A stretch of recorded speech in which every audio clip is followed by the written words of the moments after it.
everyone, welcome back to my channel. You're watching my new series, which is a Sunday series, Ask Me Anything. So I'm going to be releasing a video every Sunday where I'm going to be asking a few questions that all of you have been asking me on Instagram, Facebook or YouTube. The reason why I wanted to launch this series is so that everyone can get answers to the questions where I usually answer individual people. I thought this could benefit everyone at large, so I'm just going to go straight into answering questions so you all can be better prepared for your next cabin crew interview.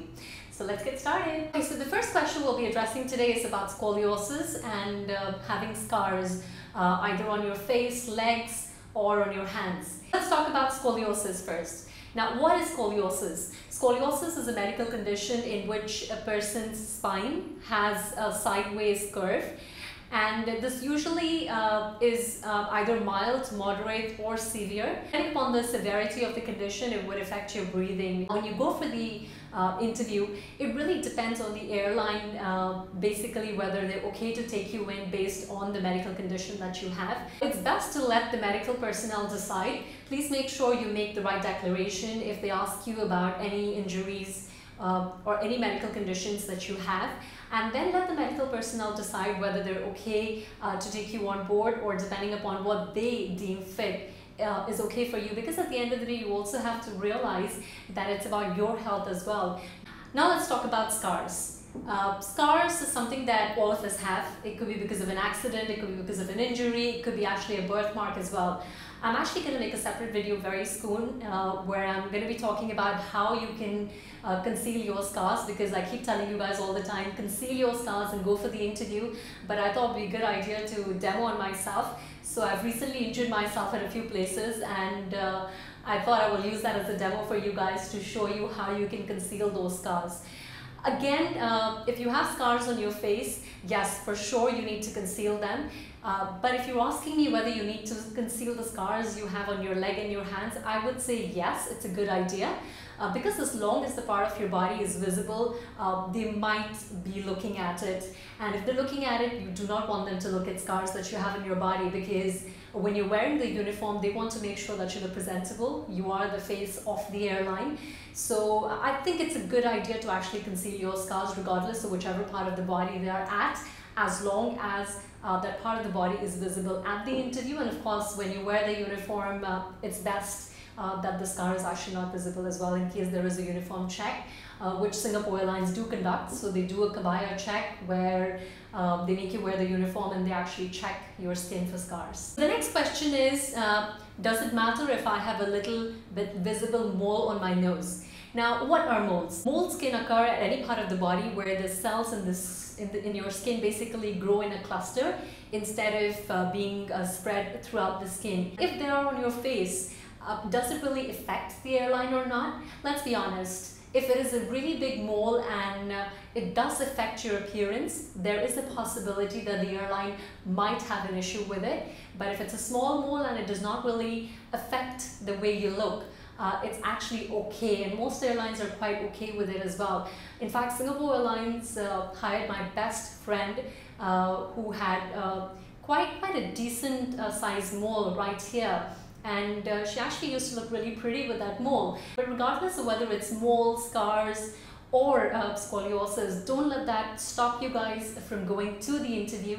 Go to the interview, let them decide whether they're okay to take you or they're not okay to take you. The next question that we're going to be addressing today is, if we are experienced crew for 2 to 3 years, then do we have any advantage for being a cabin crew in Emirates, Etihad or Qatar in comparison to any other person? So let's be honest. Obviously, if you have experience in any airline, or if you have customer service experience, definitely it would be an added advantage, because if you already have that kind of customer service experience, and especially with the airline, then it definitely makes you more eligible to get shortlisted for that particular airline. But that does not mean that people who are freshers, they can't really apply. For people who do not have any customer service service experience, or for that matter of fact, if you do not have any airline experience, it's actually quite okay to apply for an airline, given they do not require you to have any customer service experience, because some airlines do want you to have certain amount of experience before you could apply for them. Next question we'll be taking up today is that I'm aspiring to be a cabin crew, and you cleared 4 rounds with Indigo but got rejected in the last round. Do I need to join any institute or groom myself more? Okay, so there are 2 questions here. Grooming yourself in terms of your personality and grooming yourself in terms of your appearance is a process that never really stops. So even if you're not applying for a cabin crew interview, you should probably be doing that on a daily basis, because learning never stops. So make sure you keep developing your personality, develop your communication skills, developing your appearance with the help of makeup or without the help of makeup, by taking care of yourself, is very important on a daily basis. That definitely does increase your chances of getting into an airline. If you're trying for a few times and you keep getting rejected, I do not ever support the idea of joining institutes by paying a very heavy fees, because all these institutes definitely do prepare you. I'm not denying that, because they do share a lot of information with you, but it's not really a must. I mean, if you just want to seek a professional help by getting some guidance or getting some coaching, for that same reason, I've actually launched my personal coaching sessions and group coaching sessions as well. But you don't necessarily have to join an aviation institute, or you don't necessarily have to get a degree in aviation to join an airline to become a cabin crew. Dressing would be about the weight problem. Let's understand, weight in general has to be in proportion to your height. Not just because of your appearance, but because of the safety requirements that the airline has as well. Keep exercising, maintain yourself, keep yourself fit, and keep a check on your BMI. If you want to know more about BMI, I've made a video on BMI. So let's talk about the next question. Do Indian Singapore Airlines crew only get to do Indian cities and rarely Europe or America? Now, this is something that really depends on the airline, and it really depends on what routes they want to put you on. Because one of the reasons why they hire a crew from specific countries to be able to cater to the specific passengers they have on board the flight. So when they hire you from India, they definitely would want to put you on Indian routes. If they hire you from Japan, they definitely would put you on Japanese routes. My current experience, what I know is that they do send you to other places as well, like Europe and America. However, this could change anytime. So this is something that the airline would communicate to you before they hire you, or when you're actually working with them, they will definitely communicate that information to you. So that is something that you will only know once you're part of the airline. Let's take up the last question, which is about, tell me something about ground staff and what are the requirements. Now, it really depends as to which airline do you want to become the ground staff with. The best way to find out is to be able to go to their website, or there is a job opening. I usually check all the job openings on the internet itself. I've tried Googling like a lot of posts and a lot of places where they actually post these job opportunities. You can always look that up and see what exactly are the requirements. And in terms of being a ground staff, again, customer service. The only difference is with cabin crew, you do it up in the air, and with ground staff, you do it on the ground.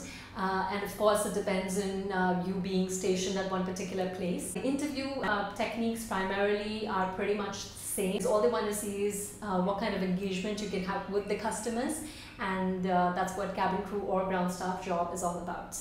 So I really hope I have been able to answer a few of your questions today. And I'm going to be doing this video every Sunday, so keep pouring your questions. I will compile them. I'll try and answer as many questions as I can on a weekly basis.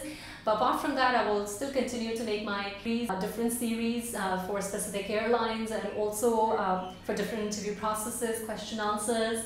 And I'll be launching my Stay Healthy series very soon as well. So stay tuned for that. So if you like this video, please press like, do share the information with your friends, do subscribe to the channel if you still haven't done that. And in the meantime, stay happy, stay pretty, and stay handsome. Love you guys.